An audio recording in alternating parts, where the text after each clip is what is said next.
Bitter criticism. Try not to stop the recording because I have a problem with my mustache, I guess. And then stop all my fingers. Well, the thing is, it's hard for me to keep recording. Well, today I will read the news from Russia Today as usual, but first I'm going to show you this photograph.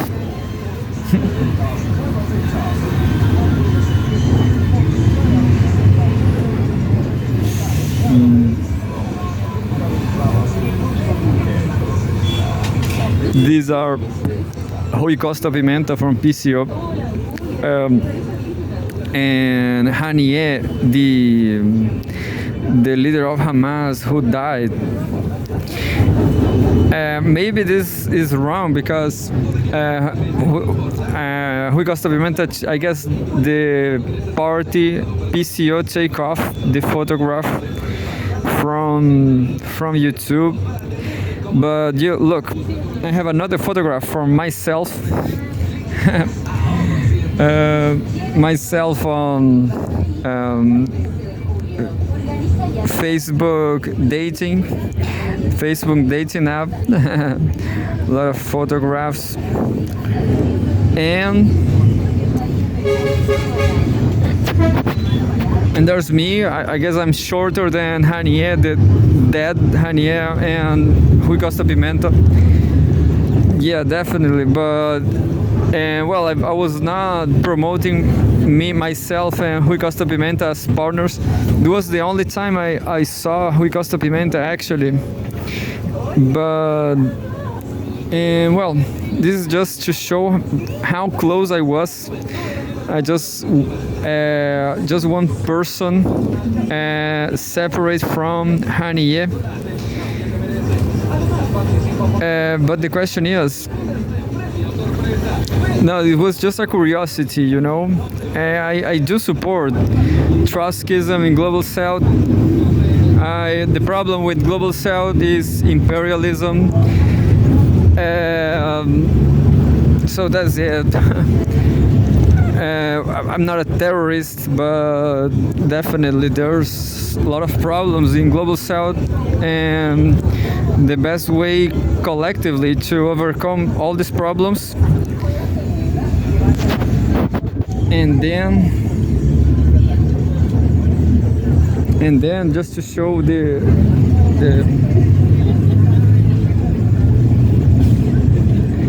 now I'm going to read the news. Hamas chief, this is from August 1st, 2024. Hamas chief assassinated. What happens next? The devil Ismail Haniyeh is a challenge to Iran and other members of the anti-Israeli axis of resistance. So I guess by this video I will never be allowed again to go to Israel. I will never be there. Maybe even not to the United States. But what we are looking for is development, global South development. That's the question. The death of Ismail Haniyeh is a challenge to Iran and other members of the anti-Israeli axis of resistance. This article is by Murad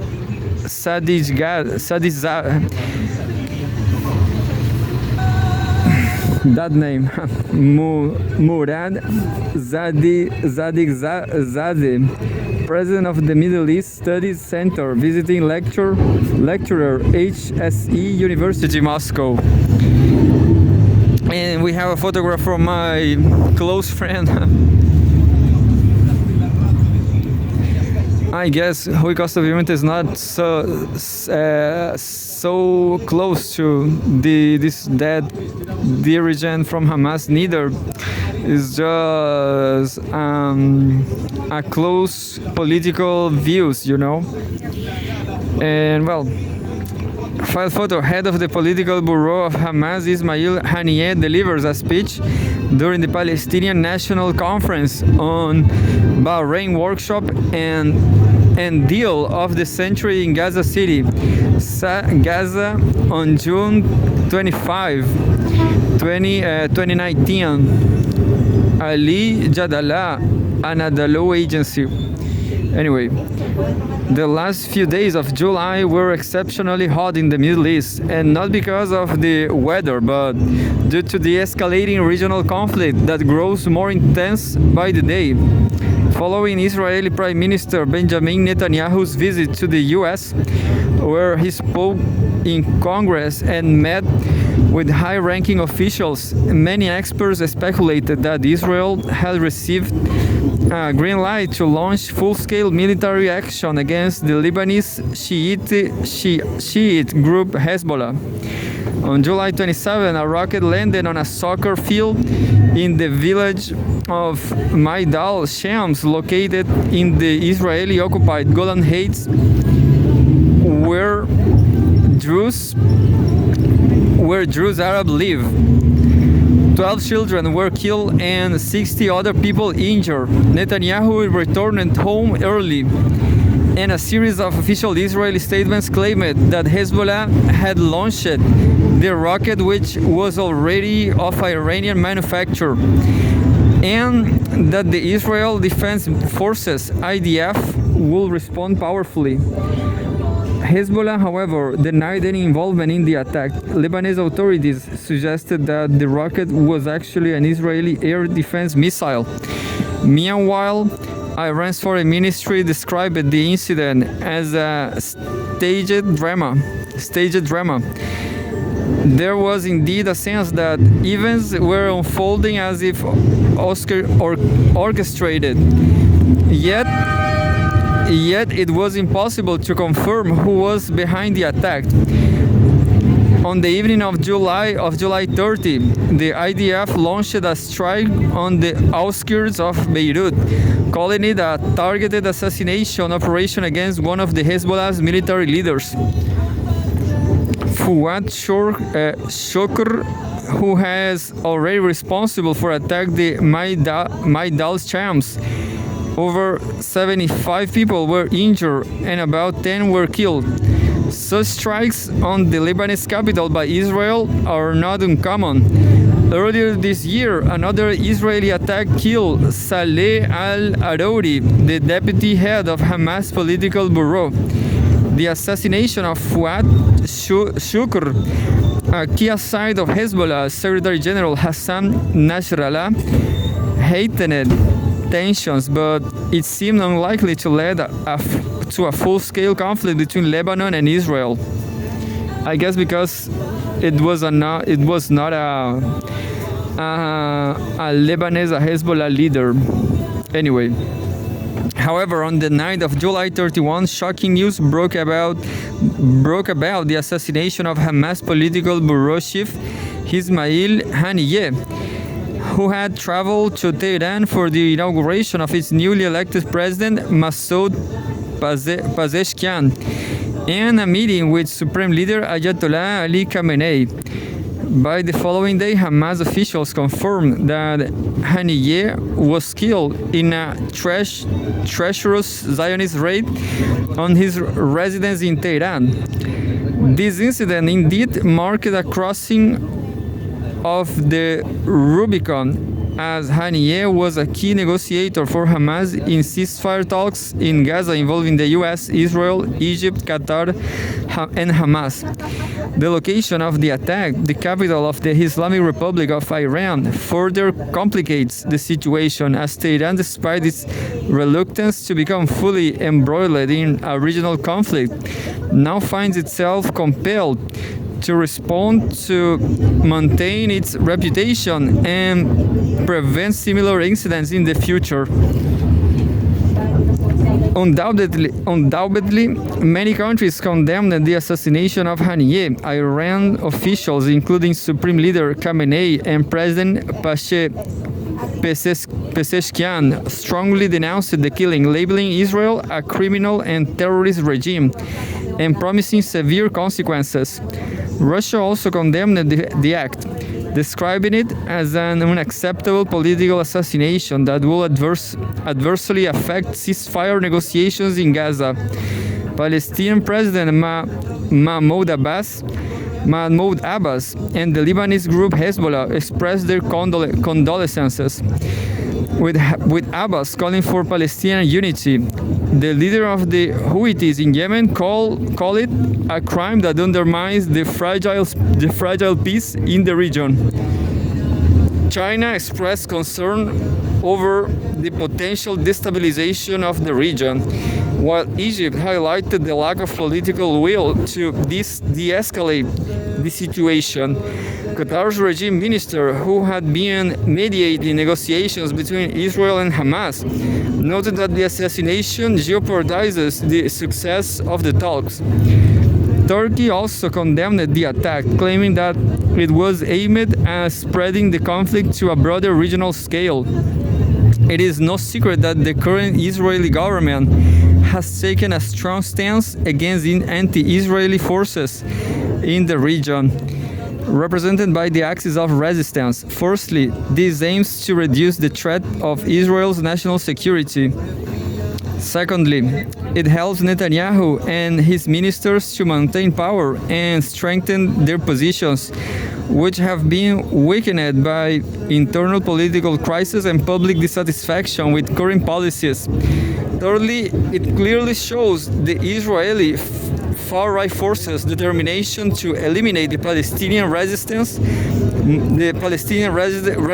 movement and prevent the creation of a Palestinian state. On July 18, the Knesset, the Israeli parliament, overwhelmingly voted in favor of a resolution rejecting the creation of such a state. The resolution stated, quote, "The Knesset of Israel firmly opposes the establishment of a Palestinian state west of the Jordan River. The creation of such a state in the heart of the land of Israel will pose a threat to the existence of the State of Israel and its citizens, perpetuate the Israeli-Palestinian conflict, and destabilize the region." Another significant reason behind the Netanyahu government's decision to take this internationally contentious action is the agreement reached among Palestinian factions to form a national unity government, achieved in Beijing. In this government, Hamas and Ismail Haniyeh in particular could have played a significant role. The assassination of Haniyeh can be seen as a form of retribution by Israel for the Palestinian success in overcoming the resistance of West Jerusalem and its Western allies to Hamas. Participation in the Palestine Liberation Organization (PLO) structures. By eliminating Haniyeh, Israel sent a message to all Palestinian groups about the potential consequences they could face. While Netanyahu may not have received full carte blanche from the US to launch a campaign in Lebanon, he seems intent on provoking Iran and Hezbollah into retaliatory actions that could justify an Israeli invasion. The assassination of Haniyeh could exacerbate the situation in Lebanon, especially in light of the recent Israeli strike on Beirut and the death of Fuad Shukr. This event is likely to lead to coordinated actions by Hezbollah and Iran in possible retaliation against Israel, increasing the risk of clashes with Israeli forces in Lebanon, as well as with Iran and other groups within the axis of resistance. In this situation, it will be difficult for Washington to object, and the US will likely have to continue providing military aid to Israel. Moreover, the US cannot officially condemn Israel for the assassination of Haniyeh, as it had previously suggested that the IDF focus on eliminating Hamas leaders rather than conducting carpet bombings and street battles in Gaza. However, this situation also poses a threat to American forces in the region, as responsibility for Haniyeh's death could also be attributed to the US. Axis of resistance groups in Syria and Iraq may resume attacks on American military installations, leading to a new level of escalation. Furthermore, Haniyeh's assassination intensifies tensions in the Middle East and could undermine the prospects for progress in ceasefire negotiations in the Gaza Strip. Prior to Haniyeh's death, Haniyeh's death, it was believed that Israel and Hamas were close to reaching an agreement to halt the conflict, which has claimed 40,000 lives and caused a humanitarian crisis. Haniyeh was an active participant in negotiations mediated by Egypt, Qatar, and the US, and there had been recent reports of progress despite disagreements. However, Israel has begun to present new conditions unacceptable to the Palestinians. It is now clear that Netanyahu has chosen an escalatory path, hoping to place the blame for withdrawing from negotiations on Hamas, likely causing Palestinian resistance to stop discussing a ceasefire. The escalation poses a threat on retaliatory actions not only for Hamas and Hezbollah, but also from Iran, especially considering the assassination of Haniyeh took place in its territory, which serves as a challenge to the Islamic Republic, to which Tehran cannot fail to respond. This incident has already caused a negative reaction, surpassing the fallout after the killing of Islamic Revolutionary Guard Corps (IRGC) officers in Damascus by Israelis. The situation is further complicated by Iran's failure to project its allies' leader in its own capital, causing alarm within Iranian society and prompting a review of security measures. Iranian authorities have already convened an emergency meeting of the Supreme National Security Council, stating that the Israeli attack will lead to retaliatory actions from Iran-supported groups in the axis of resistance. The ability of Israel to target top Iranian leaders and their guests represents a serious challenge. As for Hamas itself, significant changes are unlikely. Haniyeh's death leaves Musa Abu Marzouk, Caleb Mashal, Bazem Naim, Hussam Bradam, and Yahya Sinwara, who, according to the IDF, planned the operation to invade Israel on October 7. Some sources suggest that Khaled Mashal may become the next head of the political bureau. Therefore, decapitating the resistance will not work. Instead, forceful measures will only lead to further radicalization of Hamas and other PLO movements, as Israel's actions have demonstrated that the current leaders of the Jewish state do not wish to see a Palestinian state. In conclusion, the situation in the Middle East, particularly regarding the conflict between Israel and the axis of resistance, including Hezbollah and Hamas, has reached a new level of tensions. The assassination of Ismail Haniyeh in Tehran was not only a serious blow to Hamas, but also a challenge to Iran, significantly increasing the risks of further escalation. The lack of progress in ceasefire negotiations and growing regional tensions suggest a potential intensification of military actions. While the international community condemns these actions, internal political and strategic motives seem to outweigh the desire for peace. In this worsening situation, it is crucial for all parties to make efforts to avoid a full-scale conflict, the consequences of which could be catastrophic for the entire region. I just want to say, well, that's it. What I want to say is that I don't know what to say. I guess it's so sad, but it's so curious. Above all, I'm curious because I have a friend in common with And well, I know a lot of things about this dead authority, the Haniyeh. A lot of Israel have killed a lot of relatives of him, like 60 relatives. So yeah, I guess I will show you again. No, I just show in the first place. I'm going to publish my photograph just to, it's not so bad for me because I'm not in Brazil. I'm not even in Brazil. So I definitely can do this. So, but what I will not be able to do anymore is travel to the United States. So again.